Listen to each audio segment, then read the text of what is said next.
They told me to forget him. My own daughter standing in my kitchen, looking at me as if memory were a disease I'd refused to cure. He was nothing, Mother. Let it go. She said it so calmly, as if erasing 38 years of marriage was no heavier than wiping dust off a shelf. I remember the way she crossed her arms, the faint click of her bracelets, her perfume sharp and expensive in the air between us. I didn't answer right away. I just looked at her, really looked, at the perfect smoothness of her skin, the diamond on her finger, the way she had learned to hold her sadness like posture. There was a time she would cry when I mentioned her father, when she was small and didn't yet understand that grief embarrasses people. Now she called it obsession. You have to stop living in the past, she said, as if the past were a room I could simply step out of and lock from the other side. But I built that room, every brick of it with my own hands and his. I am 81. I live alone above a post office in a quiet coastal town where people still wave to strangers. My neighbors know me as Mrs. Delgado, the polite old woman who feeds the pigeons on the balcony and keeps the curtains half drawn. They don't know I once had a husband who loved me enough to fight the world and lose, or that the daughter who tells me to forget him exists only as a voice on the phone every few weeks, scheduled like a maintenance call. It wasn't always like this. There was a time when the house was alive with arguments and laughter, when my husband's shoes by the door were a comfort, when my daughter used to crawl into our bed after nightmares and fall asleep between us. But life shrinks quietly, like fabric washed too many times, until one day you find yourself wearing something that no longer fits, and everyone else insists it looks fine. The day she said those words, the world around us seemed smaller. The kettle hissed. The light through the window caught on her wedding ring, the same one I helped her husband pay for when they were starting out. She told me that holding on to her father's memory was ruining me, that I was poisoning every conversation, that I had made him into a saint he never was. And maybe she's right. Maybe I have polished his memory until it shines too bright. But what she doesn't know, or refuses to see, is that I keep remembering, not because he was perfect, but because he was ours. The messy, human, flawed truth of our life together is the only thing that still feels real. When I close my eyes, I still see his hands on the morning he built the crib for her, the smell of sawdust and coffee filling the house, his humming off-key but steady. She doesn't remember that, of course. She was too young. She only remembers the fights, the nights he came home late, the funeral, and the silence that followed. Children grow up believing silence is safety. I know better. Silence is what you get when everyone has already left the room. I didn't tell her that before he died, her father wrote letters to her, 7 of them, one for each year he thought he'd miss before she was grown. He left them with me, sealed, his handwriting uneven from the morphine. I kept them all these years, waiting for the right moment, waiting for her to soften, but she never did. When I finally mentioned them last year, she said, "I don't want his apologies," and hung up. She thinks I'm protecting a ghost out of stubbornness, but the truth is, I'm protecting her from the cruelty of her own certainty. She wants her history neat and simple, but life never was. He wasn't a villain, and I wasn't a victim. We were 2 people trying to keep each other from drowning, and sometimes one of us slipped under first. That's marriage. That's love when it lasts long enough to turn into survival. After she left that afternoon, the house felt emptied of something invisible, but vital, like the air had been vacuum sealed. I washed the cups, folded the dish towel, and sat in the chair where her father used to read the paper. Outside, the sea was gray, and the wind carried the sound of children shouting somewhere down the street. For a long time, I just sat there, hearing the echo of her words. Forget him. as if forgetting were some small act of housekeeping, a decision one could make between lunch and dusk. The longer I live, the more I understand that forgetting is not mercy. It's erasure, and erasure is the most polite form of violence. When I finally moved here 3 years ago, I brought very little with me. Some clothes, a few books, a box of old photographs, and his watch, the one with the cracked glass he wore until the end. Every morning I wind it, though it no longer keeps time. It's just a ritual now, a conversation with what remains. My daughter says that's morbid. She says I should sell it, or at least stop wearing it. But I remember who paid for her piano lessons, her braces, her first apartment, her wedding. I remember whose hands went raw from overtime shifts to make those things possible. I remember who stood in the rain outside the university when she graduated, coughing but smiling, saying, "That's my girl." He never got to see her children. She says they wouldn't understand him, but how could they when even she's rewritten him into absence? I sometimes think the cruelest thing a person can do is to tidy up someone else's life story for their own comfort. My daughter has built a version of her past that fits neatly into the living room of her new house, a story where her father is an inconvenience, and I am the sentimental widow she has to manage. But the truth is messy. He wasn't a saint, but he was never what she calls him. He made mistakes, yes, and so did I. But love isn't measured by its smoothness. It's measured by what survives after everything breaks. And what survived for me is not bitterness, but a stubborn gratitude that he existed at all. That night, after she left, I poured myself a small glass of the wine she brought, something French, too dry for my taste, and opened the window. The air smelled like salt and jasmine. I thought about calling her, apologizing, smoothing it over as I always did, but the words wouldn't come. For the first time, I didn't want to be the one to fix it. I wanted to sit with the ache, to let it hum through me like a low note I'd ignored for too long. There's a strange peace in recognizing that the people who love you can still wound you, and that sometimes the wound is the proof that love once existed. So when she said, "Forget him," what she really meant was, forget yourself. Forget the woman you were with him, the one who believed, who stayed, who built a life with her bare hands. And that I cannot do, because that woman is the only version of me that ever felt true. Maybe that's what frightens her, that my memory makes her comfortable world unstable, that my grief is a mirror she doesn't want to look into. But grief, when you live long enough, becomes its own country. You learn its roads, you learn its seasons. You learn that no one else speaks the language, and that's all right. Sometimes, in the evenings, I still talk to him. Not out loud, just quietly, in the space behind thought, where words don't have to make sense.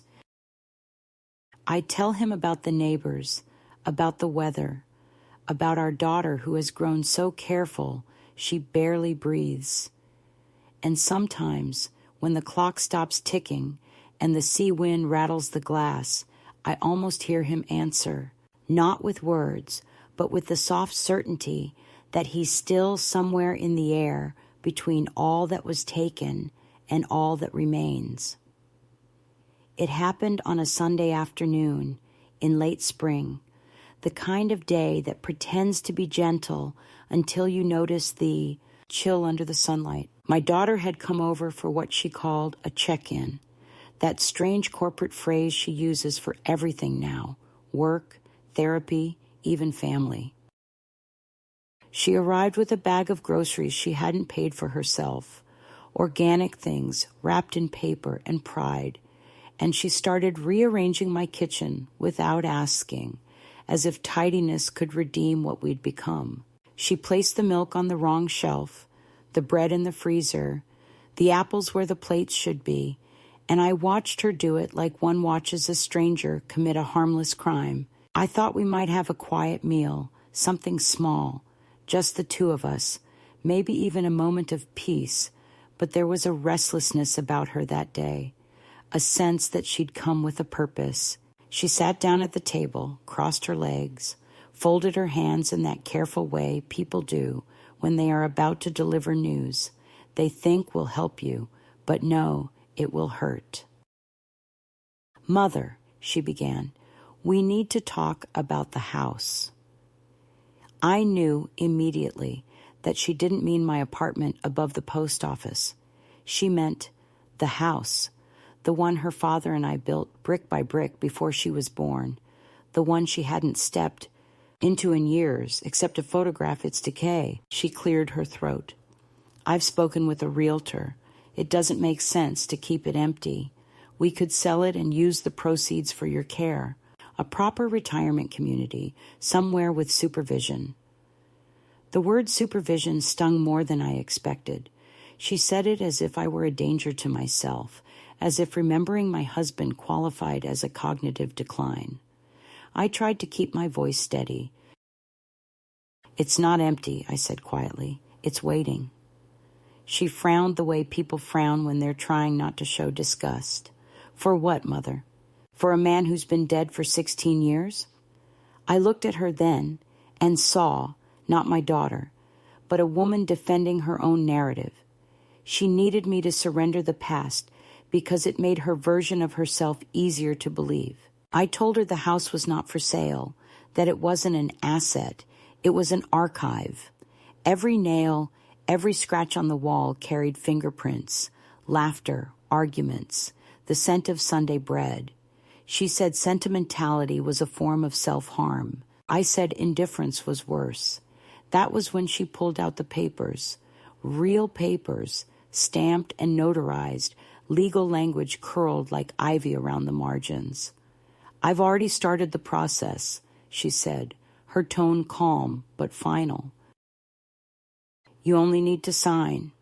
She slid the folder across the table the way a banker would slide a contract to a client who's out of options.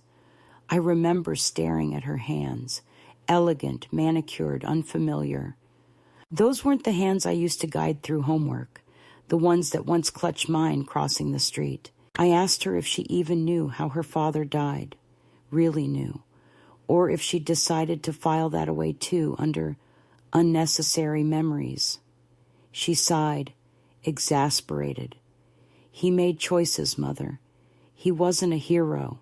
You have to stop romanticizing him." My mouth went dry. The room seemed smaller. The clock ticked too loudly. "He worked himself sick so you could live like this," I said, gesturing at her perfection, her certainty, her clean, sterile sense of self. "He died trying to pay off the debt for your education. You call that a choice?" She looked away, pretending to read the fine print of the contract, and then said, almost under her breath, "We all pay for something." That's when I realized she wasn't just trying to sell the house. She was trying to sell our history at market value. I didn't sign, of course. I stood up slowly, because standing is an act of resistance at my age. I took the folder, not to agree, but to feel the weight of her betrayal in my hands. "You think you know everything because you can Google grief," I told her. "You think letting go makes you strong, but it just makes you hollow." She said she was tired of being the adult in this relationship, tired of my theatrics, tired of a ghost she never believed in. "Father left us with nothing," she said. "I'm trying to protect what's left of you." I laughed then, quietly, because protection has never felt so much like punishment. She mistook it for madness. "You're not well," she said. "This obsession isn't normal." I wanted to tell her that what wasn't normal was pretending love ends at the grave, that forgetting is a kind of death worse than dying, but I knew she wouldn't hear it. Instead, I asked her to leave. She hesitated, shocked, as if I had just rewritten the laws of nature. I think she expected me to cry, to plead, to fold like I always did. But something in me had shifted. Maybe it was age, maybe exhaustion, maybe the unbearable weight of knowing your own child can look you in the face and see inconvenience instead of blood. She gathered her bag, straightened her coat, and said, "You'll regret this when you're alone." Then she left. When the door closed, the sound echoed through the apartment like the snapping of a thread that had held for too long. I didn't chase her. I made tea. The kettle screamed, and I let it. I sat by the window and opened the folder. There were valuation reports, signatures, typed letters with her name printed neatly beneath power of attorney. My own name appeared too, reduced to a line item. I read it twice and laughed again, not because it was funny, but because grief sometimes comes dressed as laughter. I set the papers aside and reached for the small wooden box I keep under the counter, the one with the letters her father wrote. I took out one. March 1985, the year she turned 8.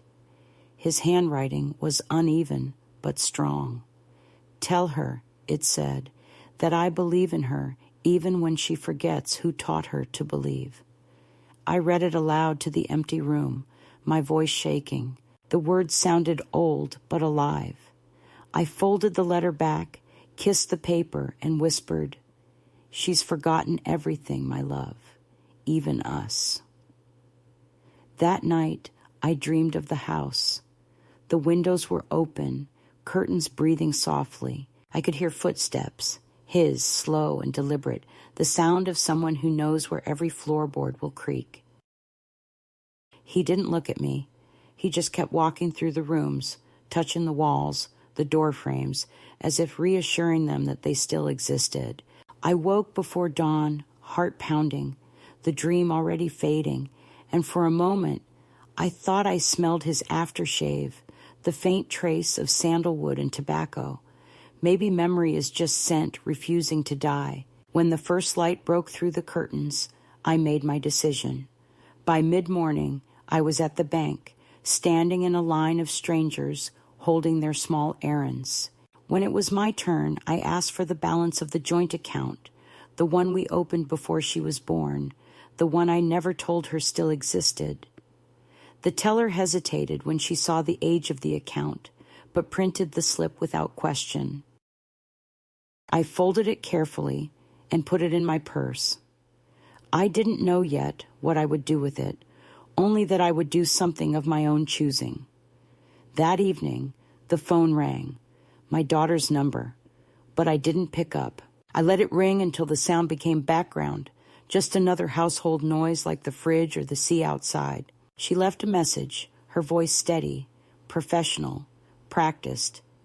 "Mother, I hope you understand I'm doing what's best for you." I played it twice, not because I wanted to hear it, but because I wanted to memorize the exact tone of someone who believes. Kindness justifies control. Later, as the sun went down, I went to the balcony. The pigeons had already gathered, waiting. I scattered crumbs, watched them fight over the pieces, and thought how families aren't so different. We all peck at what's left, each pretending the taking is love. I realized then that the betrayal wasn't just in the papers or her words. It was in the assumption that my memories belonged to her, that my past was a resource to be managed. That's the cruelty of being old. People mistake your history for clutter. But I am not clutter. I am the archive she came from, the one she's trying to erase to make room for her own comfort. I went inside, sat down, and looked at the clock on the wall, the one my husband fixed 3 times before he died. It had stopped again. I didn't wind it. I wanted to see what time looked like when it refused to move. In that stillness, something inside me settled. I thought of all the times I'd protected her from truth, from the knowledge that her father was human, that love is rarely clean, I thought of the countless nights I stayed awake stitching together her broken world while mine quietly came apart. And I knew then, with a clarity that felt almost physical, that she wasn't the villain of my story. She was the continuation of it, the living proof of everything I gave and lost. But that didn't mean she was right. I would not let her sell the house. I would not let her sell him. I would not sign my own disappearance. That realization, that small defiance, was the moment the past stopped being a burden and became a boundary. It was the day I remembered that love and dignity are not mutually exclusive. The papers lay untouched on the table, her neat pen still clipped to the folder. Outside, the light dimmed to a muted blue, and the air smelled faintly of sea salt. I closed the curtains, turned off the phone, and sat in silence. Not the kind she calls avoidance, but the kind that precedes action. For the first time in years, I felt not like a relic, but like a woman on the verge of reclaiming her own story. And in that quiet, I could almost hear his voice, low and certain, whispering the same words he said on the day we moved into that house. Don't let anyone decide what we built was temporary. The days after that Sunday passed in a strange fog of silence, the kind that feels not like peace but like aftermath. I didn't answer my daughter's calls, not because I wanted to punish her, but because every time the phone rang, it reminded me of the sound her father made when he coughed near the end, dry, stubborn, unfixable. I found myself walking through my small apartment as if it were a museum of my own indecision, touching the table, the framed photographs, the chipped mug with his initials, as though I were checking whether they were still loyal to me. Outside, the seagulls screamed like quarreling neighbors, and the wind carried the smell of salt and something metallic, maybe rain or rust. I decided one morning that I needed to see the house again.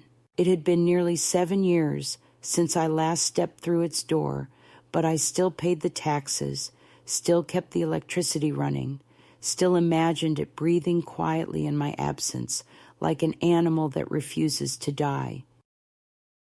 I took the early bus, the one that stops near the old industrial park, and sat by the window as the town thinned into fields and telephone poles. The ride was long enough for doubt to creep in, but I held on to my resolve the way one holds a fragile cup on a crowded train. When the bus finally stopped, I walked the last half-mile to the house. The gravel on the path was uneven, the weeds higher than I remembered, and the gate leaned slightly to the right as if it had grown tired of waiting for anyone to return. I still had the key, though the metal was dull with age. The door resisted at first, swollen from moisture, and when it finally gave way, the smell of disuse hit me like a memory. Dust, cedar, faint traces of his cologne trapped in the wardrobe wood. The air was still thick with the ghost of our lives. The furniture sat where we'd left it, covered with sheets that looked like surrender flags. I pulled one down and sneezed, laughed at myself, then cried without meaning to. I walked from room to room, touching walls, tracing the outline of family photographs I had taken down long ago when she said they cluttered the space. The kitchen looked smaller, the counters lower, the tiles more cracked. I found the dent on the refrigerator door where he'd once thrown a plate, not in anger at me, but at the diagnosis that had already begun to hollow him out. I pressed my fingers to that dent like it was scripture. In the living room, sunlight spilled through the window in dusty shafts. The floorboards creaked under my feet, but I wasn't afraid of collapse. That's the thing about old houses. They learn to hold grief without falling apart. I sat in his armchair, the one by the window, and for a long while I didn't move. I remembered the last time we sat there together, his voice thin but steady, telling me to keep the house no matter what. Don't let her sell it, he said. One day she'll forget where she comes from, and you'll need a place to remember for both of us." I thought he was being melodramatic, but now I understood. Memory needs walls. It needs dust and corners and echoes. Without them, the past dissolves into rumor. After a while, I made tea using the old kettle, surprised it still worked. I found a tin of sugar gone hard, but still sweet enough to use. The quiet in the house was different from the quiet of my apartment. It wasn't empty, but waiting, as though time here had paused politely, expecting me to return eventually. I sat at the kitchen table and thought about what to do. Selling the house was out of the question, but leaving it to rot felt like another kind of surrender. I decided to stay for a few days, to clean, to air it out, to remind the rooms that they still belonged to someone. I called the neighbor, Mrs. Klein, who used to borrow sugar and gossip. Her voice trembled with recognition. "My God, I thought you'd moved to Florida," she said. I told her I'd just been away, that I needed a little time to put things in order. She promised to bring over a pie, and for a moment I felt almost young again, as if normal life were still possible. That evening, I found myself going through boxes in the attic. Most of them were filled with trivial things: tax receipts, yellowed newspaper clippings, a jar of buttons. But at the bottom of one box was a small notebook I didn't recognize. It was his handwriting, neat and deliberate, though the ink had bled slightly with moisture. Inside were notes from the years after his diagnosis, bits of thoughts, grocery lists, fragments of apologies he never gave me out loud. On one page, dated just months before he died, he wrote, "I worry she'll hate me for leaving, but I worry more that she'll hate you for staying." I read it twice, the words blurring. He knew her even then. He knew how grief would curdle into blame, how our daughter's strength would turn against tenderness. I closed the notebook and pressed it to my chest until my heartbeat slowed. Over the next few days, I cleaned like a woman possessed. I opened every window, scrubbed the floors, washed the curtains, polished the old piano. Each action felt like reclaiming a piece of myself that had gone missing in the sterile quiet of my daughter's world. On the third day, Mrs. Klein came over, her hair whiter but her gossip undiminished. We drank tea on the porch, and she told me how the neighborhood had changed. New families, loud children, houses painted colors that didn't belong to our generation. When she mentioned seeing my daughter's car drive by months ago, something in me twisted. "She didn't stop?" I asked. Mrs. Klein shook her head gently. She looked like she was in a hurry. Maybe she didn't see the house. But I knew better. She saw it. She just couldn't bear to look at the life she spent years trying to forget. That night, after Mrs. Klein left, I walked through the garden, or what used to be one. The roses were wild now, tangled and defiant, their thorns thicker than ever. I cut one, pricked my thumb, and smiled at the pain. It was proof I was still here.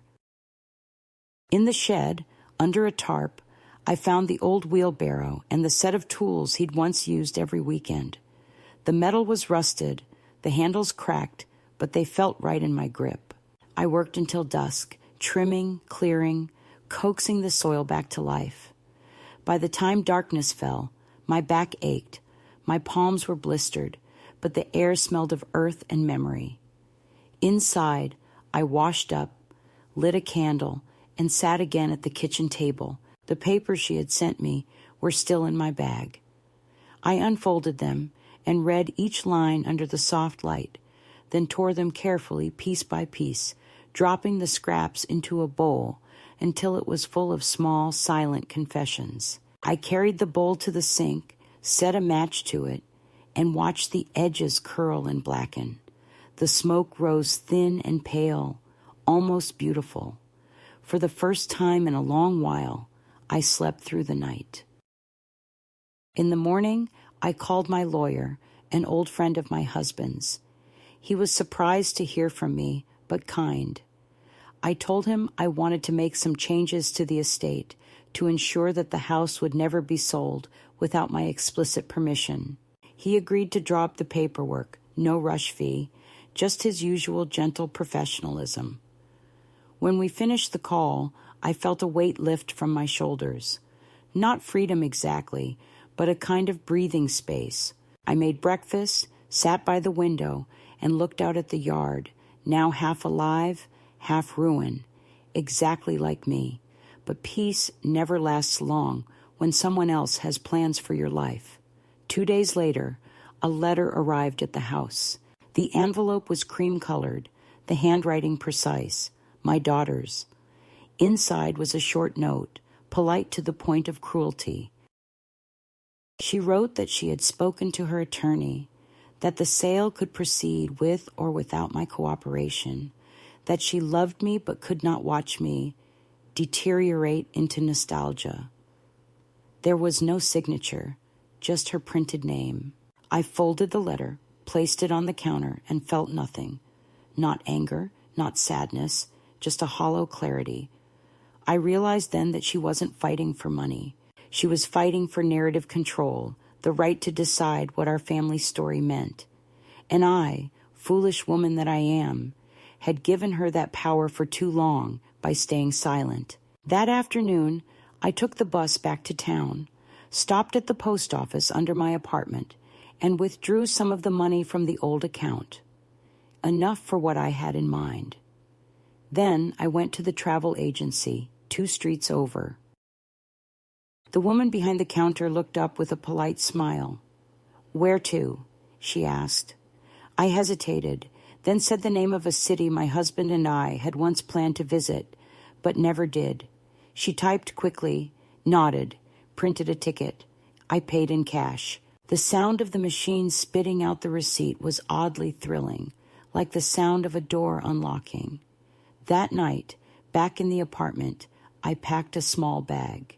Just essentials, a few clothes, his notebook, the photograph of us in the garden, the one where our daughter is laughing between us, her hair tangled in sunlight. I left the rest. I wrote a short note and left it on the kitchen table in case anyone came looking. Gone to remember what life feels like. The next morning, before dawn, I locked the door and walked to the station. The streets were empty except for the hum of early delivery trucks. The air was cold, sharp, cleansing. As the train pulled away, I looked out the window and watched the town shrink, the rooftops fading into the gray horizon. I didn't know what waited for me on the other end. Perhaps nothing, perhaps peace. But I knew one thing for certain. I would no longer be the woman who waited for permission to keep her own memories. I would no longer let my daughter narrate my life in past tense. The world outside blurred into motion, and for the first time in years, I felt like I was moving too. The train moved through the landscape like a slow breath, the windows flashing fields, rivers, brief glimpses of villages that seemed half asleep. I watched them pass and tried to decide whether I was running away or finally arriving somewhere that belonged only to me. There was an odd calmness inside, the kind that comes not from peace, but from exhaustion so complete it begins to resemble acceptance. I had not taken a train in years. My daughter always insisted on planes or cars, as if movement could only count if it was efficient. But the rhythm of the rails was a comfort, steady and human, like the pulse of something old that refused to die. I sat with my bag on my knees, holding the photograph I had brought, the one of the 3 of us in the garden. The edges were soft from years of being handled, the colors faded, but his smile still carried that same half-mischievous warmth that could undo me even now. I wondered what he would have said about all this, whether he would have told me to fight or to let go. He was not a man who believed in letting go easily, but he understood the cruelty of holding on when there is no one left to meet you halfway, When I arrived in the city, the sky was the color of tin.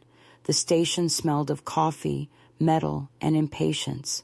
People rushed around me, faces buried in phones, voices clipped, their bodies moving like they belonged somewhere urgent. I didn't. I walked slowly, deliberately, through the crowd until I reached the exit. Outside, the air was heavy with the faint sweetness of rain on asphalt. I stopped at a small cafe across the street, ordered tea, and sat by the window watching umbrellas bloom and close like tired flowers. I didn't know what I expected to find here. The city was one my husband had loved from afar, a place of bridges and narrow streets, where he once promised to take me after retirement. He never did. Life intervened, as it always does, with its taxes, illnesses, arguments, small delays that stretch into decades. I had come now not because I wanted to fulfill a dream, but because I needed to see whether memory could exist outside the walls of our house. The hotel I found was modest, old-fashioned, with creaky stairs and a receptionist who called everyone dear.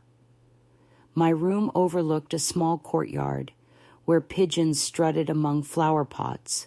The wallpaper peeled slightly near the window, and the radiator hissed like an irritated cat. It was perfect. That evening, I unpacked the few things I'd brought, placed the photograph on the nightstand, and opened his notebook again. I read the same lines I had read before, the ones about fear and love and leaving, and I felt something shift, not like a wound reopening, but like scar tissue softening. I realized that for all these years I had been keeping his memory frozen, as though by refusing to move forward, I was keeping him alive. But he had never asked me to live like a museum. He had asked me to remember him honestly, which is not the same as refusing to change. Honesty includes the living. The next morning, I walked aimlessly through the streets. The city was full of noises that comforted me. Church bells, bicycle chains, laughter from a bakery queue. I bought a roll and ate it on a park bench while watching a young couple argue gently about directions. They reminded me of us once, before time taught us how easily love becomes a negotiation. I thought of calling my daughter then, just to say I was safe, but the idea of hearing that professional voice again, the one that makes everything sound like a transaction, made my stomach tighten. Instead, I wrote her a postcard. I didn't write an address. I just wrote, "I am where your father once promised to take me. The world is still beautiful." I never sent it, but writing it was enough. Later that day, I visited the art museum. He had loved paintings, though he'd never admit it. He'd claimed they made him feel unproductive. I walked through the galleries slowly, letting the colors blur, and stopped before a landscape, just a small village under a stormy sky, the kind of place we could have lived if life had been kinder. There was something in the brushstrokes, a mixture of light and sadness that felt familiar. I imagined him beside me, tilting his head the way he used to when he was trying to understand beauty without words. For a long time I stood there until a guard approached and asked if I was all right. I smiled and said, "Yes, I'm remembering." That night, back at the hotel, I sat by the window and watched the courtyard fill with rain. The city lights shimmered on the wet pavement, and somewhere a piano played faintly through the walls. I thought about all the years I had spent letting other people define what was appropriate grief, what was acceptable love, what was too much memory. My daughter had been a child when he died, old enough to understand loss, but too young to see it without anger. She had grown up believing that forgetting was strength. I had let her believe it because I thought protecting her from pain was a mother's duty, but that protection had turned into a wall. Maybe it was time to stop expecting her to cross it. Maybe I needed to dismantle it from my side instead. The next morning, I found a small bookstore on a quiet street near the river. It smelled of paper and dust and kindness. The owner was an old man with soft eyes and a wool vest who greeted me as if he'd been expecting someone exactly my age. We talked for a while about books, about the difficulty of keeping small things alive in a world obsessed with newness. I told him I once worked in a library, though that was a lifetime ago, before marriage, before motherhood. He asked if I was traveling alone, and when I said yes, he nodded with the kind of respect people rarely give to old women. I bought a notebook and a fountain pen, not because I needed them, but because I wanted to write again. Not letters this time, but stories. My own, unfiltered, not softened for anyone's comfort. Back at the hotel, I began writing. The first lines came awkwardly, my hand slow, but soon the words started to flow. I wrote about the house, about the way the walls still smelled of us, about the night I refused to sign the papers, about the train ride, the city, the rain. I didn't write about my daughter directly, not yet. I wasn't ready to turn her into language. She was still a raw presence, too close and too far at once. But I wrote about the feeling of being unseen by your own blood, about the strange dignity of solitude, about how memory, when tended to gently, becomes its own form of prayer. I wrote until the ink ran out, and then I fell asleep with the notebook open on my chest. In the morning, sunlight flooded the room, warm and forgiving. I went to the mirror and looked at myself properly for the first time in months. The woman looking back wasn't fragile. She was weathered, yes, but solid, with lines that told a story no one else could claim. I brushed my hair, put on lipstick, and laughed softly. Maybe this was what he meant by living. Not survival, but continuation. Later, I walked to the riverbank. There was a small flower stall run by a woman about my age. I bought a single white carnation and carried it to the bridge. Standing there, the water moving beneath me like time itself, I let the flower drop. It spun slowly, caught in the current, then drifted away. I whispered, "For everything unfinished." The words didn't echo, but they didn't need to. They were absorbed by the water, carried somewhere only the past can reach. That act, small and quiet as it was, changed something. It wasn't forgiveness. It wasn't closure. It was acknowledgement, the understanding that love, once given, doesn't vanish. It just changes its address. I realized that I didn't have to fight my daughter anymore, nor did I have to wait for her to understand. My task was simpler and harder, to live truthfully, to remember without apology, to stop shrinking so that others could stand comfortably in the room of my life. I walked back through the city, past shops opening for the day, people carrying bread, dogs pulling at leashes. The air smelled of coffee and beginnings. For the first time in years, I didn't feel like a widow or a mother or a relic. I felt like myself, unfinished, imperfect, but still in motion. That evening, I sat again at the small cafe near the station. The same waitress recognized me, smiled, and said, "Back again, dear?"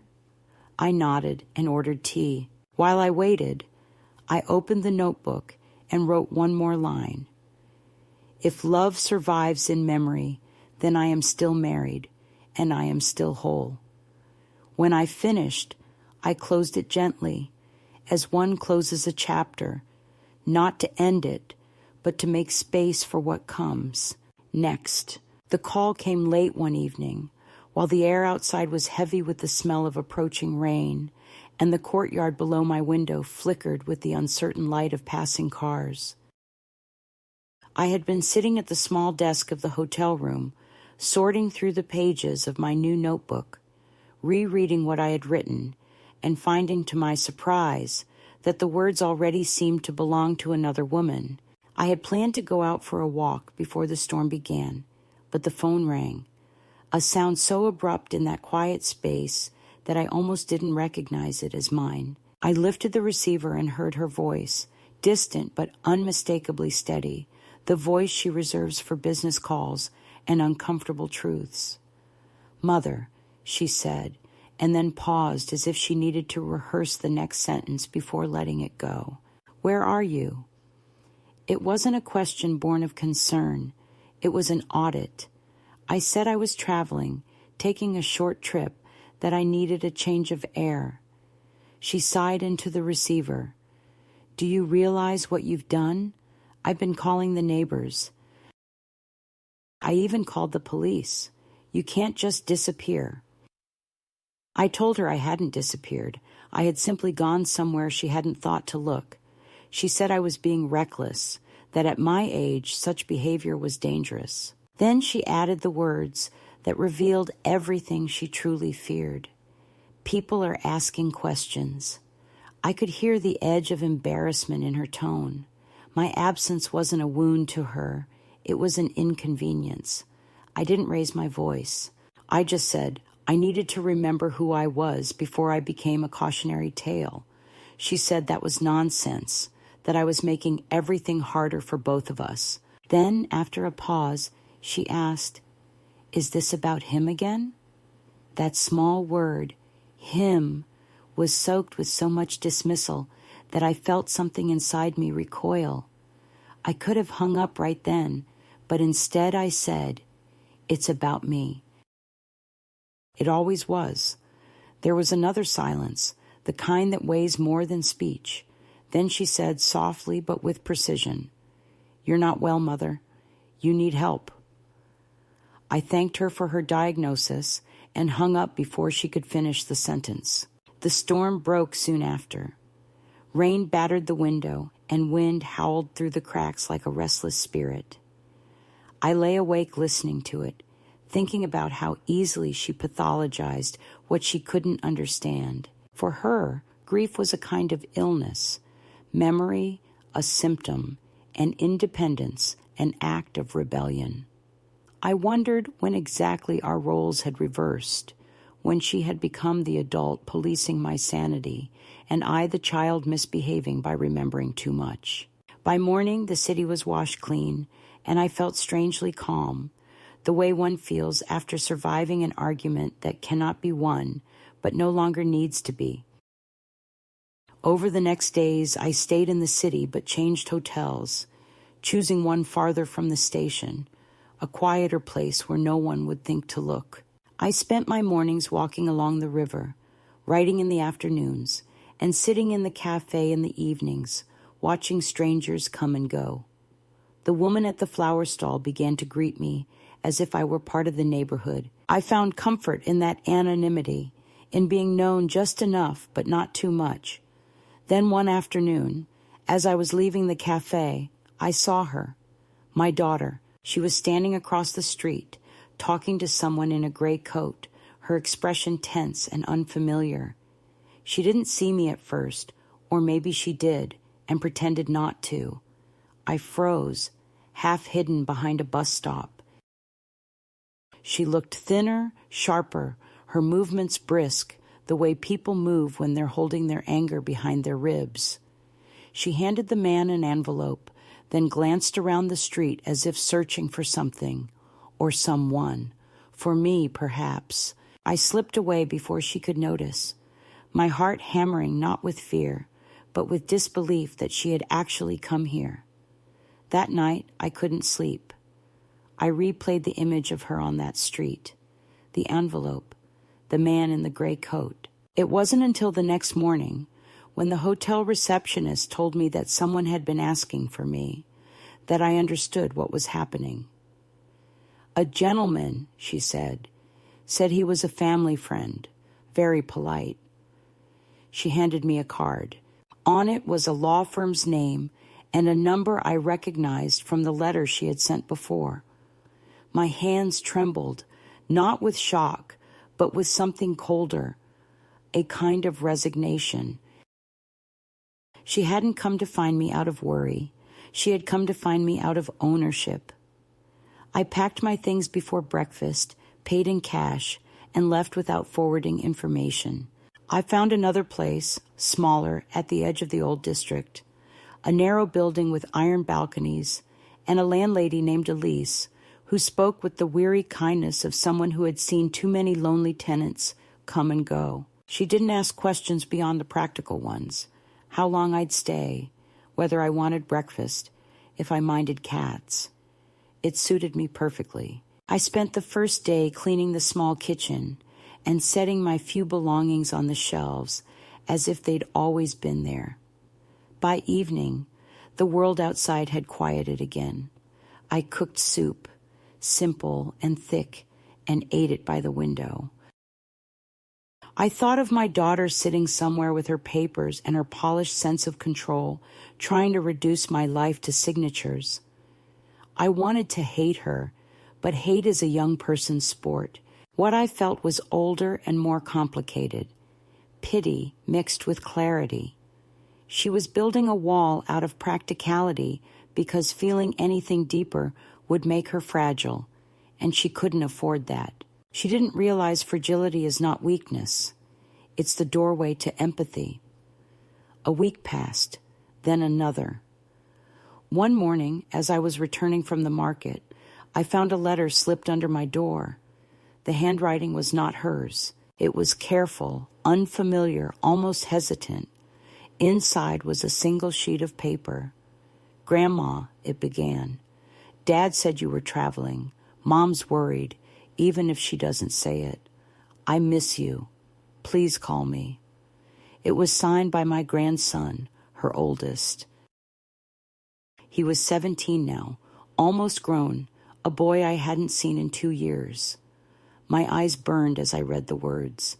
They were simple, but sincerity rarely needs decoration. I folded the letter and sat at the table for a long time, wondering if this was the thread that might still connect us.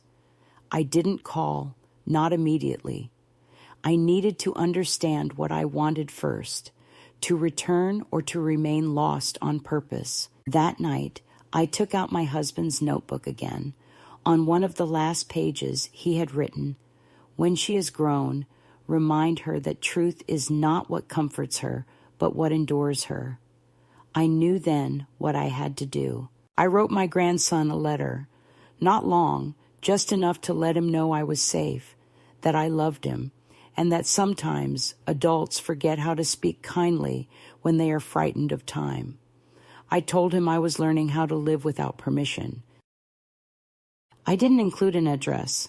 I mailed it from a different post office the next morning. A few days later, as I was buying bread, I saw a familiar figure again, my daughter, this time alone, standing on the opposite side of the street, looking lost in thought. She wasn't as composed as before. Her posture sagged slightly, and she looked tired, the way one does when certainty begins to crack. For a brief moment, I felt an ache so deep it nearly sent me running to her. But then she turned, her expression hardening again, and walked away quickly, phone pressed to her ear. Whatever softness had flickered was gone. I went back to the apartment and cried quietly into the dish towel, not from sorrow, but from the strange relief of knowing that even love, when buried too long, can't always be exhumed. The following week brought another letter, this one typed and signed by the law firm. It stated that my well-being and mental capacity were under review, that my daughter had filed for a guardianship petition. I laughed when I read it, the sound dry and brittle. The irony was cruelly perfect. She wanted to erase my autonomy in the name of protection. I called the lawyer's office and asked to speak to whoever had written the letter. A young man answered, his voice oiled with practiced politeness. I told him that if he or my daughter attempted to interfere with my life again, I would contact the press and tell them exactly what kind of daughter files custody over a mother who's still lucid enough to quote tax codes. He tried to speak, but I hung up before he could. I sat for a long time afterward, trembling, not from fear, but from the sheer absurdity of it all. In the days that followed, something in me hardened, not into anger, but into resolve. I contacted an attorney in the city, a woman recommended by Elisa's cousin, and explained my situation. She listened without judgment, then helped me draft a declaration confirming my mental competence and independence. I signed it with a steady hand. It felt like reclaiming my own name from the edge of extinction.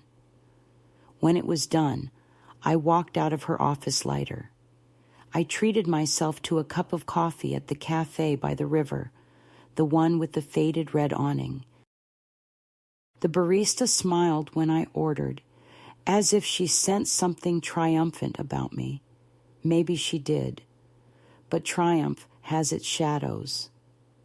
That evening, as I climbed the stairs to my apartment, I noticed the door was slightly ajar. My breath caught. Inside, nothing appeared stolen, but the drawers had been disturbed, the notebooks moved. I knew immediately who it was. She must have found the address, maybe through the lawyer or the hotel. I sat down, shaking, not from fear, but from the intimacy of the violation. She hadn't come to see me. She had come to inspect me, to confirm whatever story she'd been telling herself about my instability. On the table, under my husband's notebook, she had left a note. "You need to come home. Please stop making this difficult." The word "please" was underlined, but it felt like a threat. I tore the note in half and burned it in the sink. The flame flickered for only a second before vanishing, leaving a faint curl of smoke that smelled like release. That night, I didn't sleep. I packed my things again, more slowly this time, not in panic, but in understanding. You can't stay where your autonomy is treated like contraband. At dawn, I left a small envelope for Elise containing 2 weeks' rent and a thank you note, then walked to the bus station. The city was waking up, the sky turning pale gold. I didn't have a destination in mind. I just needed motion, the reassurance of tracks beneath me. On the bus, I watched the landscape blur, fields giving way to hills, then to the sea. I thought of my daughter waking up and realizing I was gone again, thought of her fury, her confusion, her need to fix what was never broken. Perhaps one day she would understand that control is not the same as care, that love is not expressed through paperwork. Perhaps not. When the bus stopped in a coastal town I didn't know, I got off. The air smelled of salt and laundry detergent. I found a room above a bakery, paid in cash, and stood at the window watching the ocean. It stretched wide and unjudging before me, a language older than any argument. I whispered into it, not a prayer exactly, but a promise. I will not let you erase me. I will not sign away my own life for the comfort of your story. The wind caught my words and carried them somewhere beyond the breakers, and for the first time since he died, I felt him again, not as absence, but as quiet approval, like the faint warmth left on a chair after someone stands up.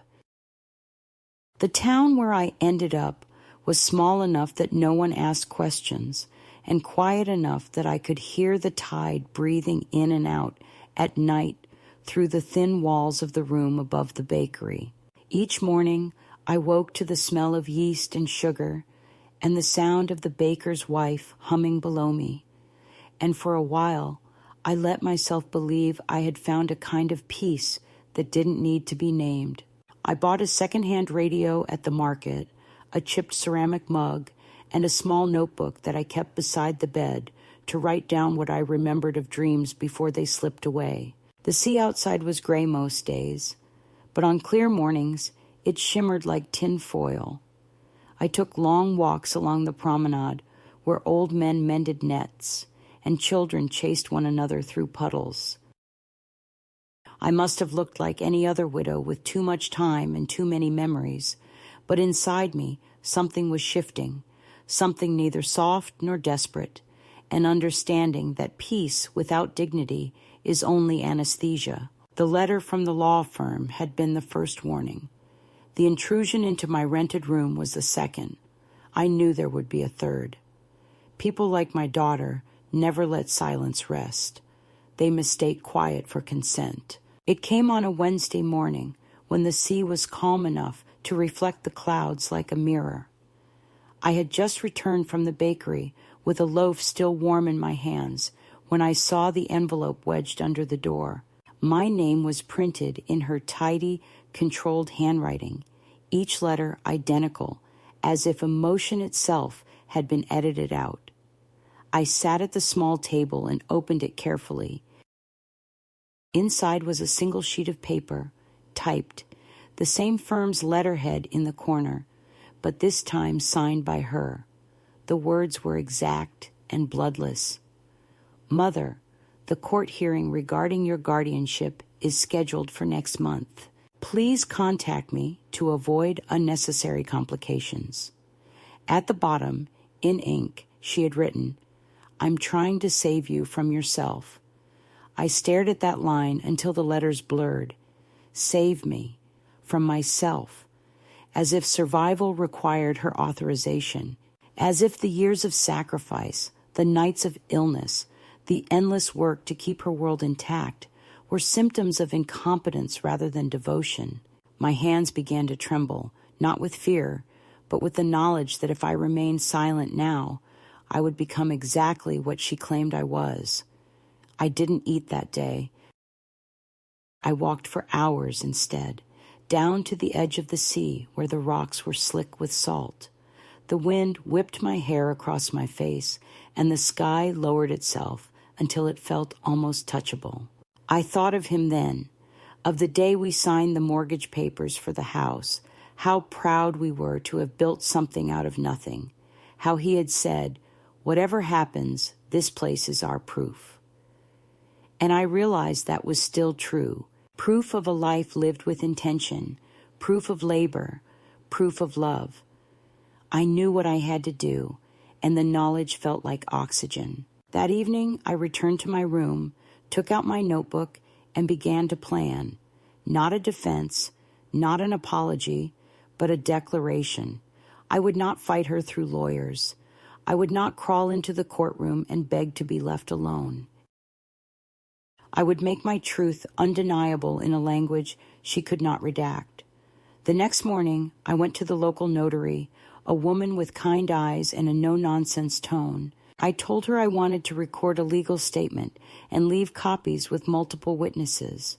She asked if I had family, and I said yes, but they had forgotten I was still alive. She didn't press. We sat together for nearly 2 hours while I dictated everything, the history of the house, the account of my husband's illness, the years of care, the financial records proving who had paid for what, the letters he had written to our daughter that I had kept sealed out of respect for her grief. I spoke slowly, clearly, without bitterness, as if reading from a ledger. When I was done, the notary read it back to me, her voice trembling slightly. She asked if I wanted to include a personal statement. I nodded and said, yes, I want to leave my daughter the truth she refused to inherit. Then I added in my own handwriting at the bottom, I am not lost. I am simply refusing to be found by those who see my life as property. I signed it, dated it, and paid in cash. She promised to send certified copies to the court, to my lawyer in the city, and to the address of record my daughter had listed. When I stepped back into the sunlight, I felt lighter, almost young. The street was busy with people carrying bread and flowers, and the air smelled of salt and diesel. I walked to the post office, bought a large envelope, and filled it with the photocopies of every document my husband had kept, the proof of tuition payments, mortgage records, hospital bills, all the evidence of a life built through labor that no one had ever acknowledged. On top of the stack, I placed one of his letters to our daughter, the one written the night before his final hospital admission. In it, he had written, If love survives only through forgetting, then it isn't love, but convenience. I sealed the envelope, wrote her name across it, and mailed it with no return address. Watching it slide through the metal slot was like closing a chapter that had been left open too long. That night, as the sun sank into the water, I walked back to the shore with the radio in my hand. It was a foolish thing to carry, heavy and outdated, but it had been the first object in this new life that felt like mine. I turned the dial until I found a station playing something soft, an old song in a language I didn't recognize. I set it on a rock and listened. Around me, the waves rose and fell, indifferent but steady. I thought of my daughter receiving that envelope, of her carefully manicured composure cracking as she realized she could no longer rewrite the past. I didn't want revenge, only recognition. For years I had been the keeper of our family's memory, invisible but essential, and now, finally, I had placed that memory where it could no longer be silenced. The next morning brought a strange stillness, as if the world were pausing before exhaling. I went about my routine, tea, bread, a slow walk to the market, but under everything pulsed a quiet expectation. Around noon, the phone in my room rang. I almost didn't answer, but curiosity won. It was her voice again, but different this time, unsteady, stripped of its professional armor. "I got your package," she said. There was a long silence before she added, "You didn't have to do this." I asked if she had read his letter.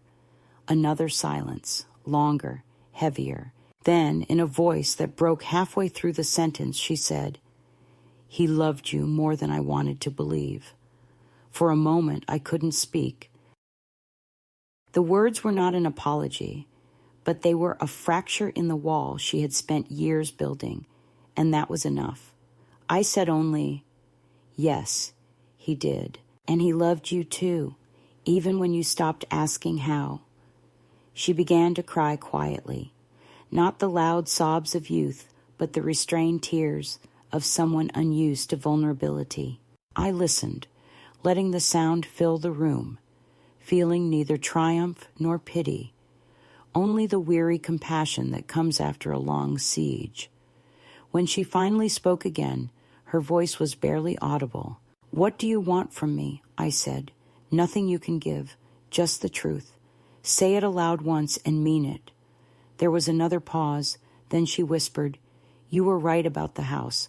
I shouldn't have tried to sell it. It was enough. More than enough." I told her that I had already arranged for it to be transferred into her name when I died, but with one condition, that she keep one room exactly as it was, untouched, as a record of who we were. She promised she would. Whether she keeps that promise is beyond my reach, but I needed to hear her make it. After we hung up, I sat for a long time, staring at the sea. The tide was coming in, foaming at the rocks, relentless and calm. I realized I wasn't waiting anymore, not for forgiveness, not for reconciliation, not even for peace. What I had done could not be undone, and that was precisely the point. The story had found its final shape. I had defended my own existence in the only court that mattered, my conscience. Later that evening, I took out the last of his letters, the one addressed to me but never mailed, because he died before he could sign it. I read it slowly, mouthing the words like prayer. If you ever feel yourself disappearing, write it down. The world forgets what isn't written. I tore a blank page from my notebook and began a new entry, writing without pause, describing everything: the sea, the town, the letters, the phone call. I wrote until the ink bled and my hand cramped. When I finished, I placed the page inside the notebook beside his letter and tied them together with a piece of twine. I left the bundle on the windowsill, open to the light. The wind from the sea rustled the pages as if approving. Then I turned off the lamp and sat in the dark, listening to the slow rhythm of the tide. It sounded like breathing. It sounded like freedom. Morning arrived quietly, pale and blue, the kind of morning that doesn't demand anything from you, that simply waits. I woke before the bakery below had begun its day, before the streets filled with footsteps, before even the gulls began their quarrels. The light slipped through the curtains and rested on the small table by the window, where the bundle of letters and notebooks lay like a heartbeat made visible. I rose slowly, my joints aching but my mind unusually clear, and made tea with the last spoonful of leaves. The radio hummed softly, a low murmur of distant voices, and I realized that the silence between those voices was the truest sound of all. I sat by the window and watched the world begin again, people moving toward their errands, unaware that above them an old woman was sitting at the end of her long story, not defeated, but fulfilled. Everything felt both smaller and larger at once. The room, my body, the horizon. It was as if time itself had softened around me. Later, I walked down to the shore. The air was bright with salt, and the sea, calmer now, shimmered in long ribbons of light.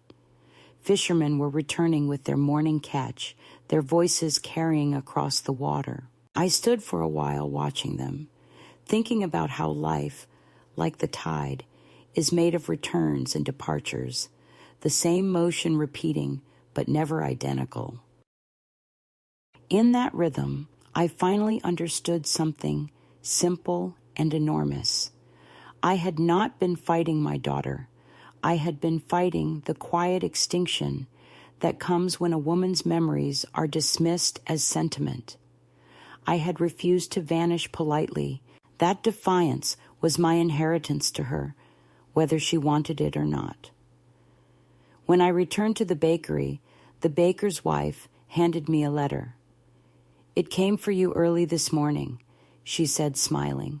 The envelope was familiar, the same careful handwriting, the same restraint, but this time the ink was smudged, as if written too quickly, perhaps with shaking hands. I opened it there in the street, the scent of bread and sugar surrounding me. Inside were only a few lines. "I've read all the letters. I understand more than I did. I'll keep the room exactly as it was. Maybe one day you'll come home, and we can sit there together. I'm sorry for mistaking your love for madness."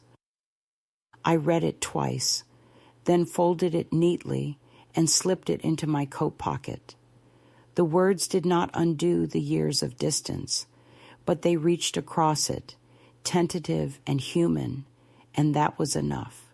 I bought 2 loaves of bread, one for myself and one for the sea, and carried them back to my room.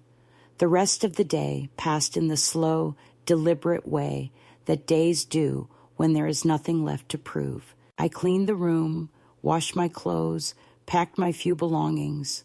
I kept the notebook and his last letter at the top of the bag, as if they needed to breathe. In the afternoon, I went out again, walking the length of the beach until the sand grew cool beneath my shoes. I found a place where the rocks formed a small cove and sat there, breaking the bread into pieces and tossing them into the water. The gulls came first, then a small boy who had been collecting shells.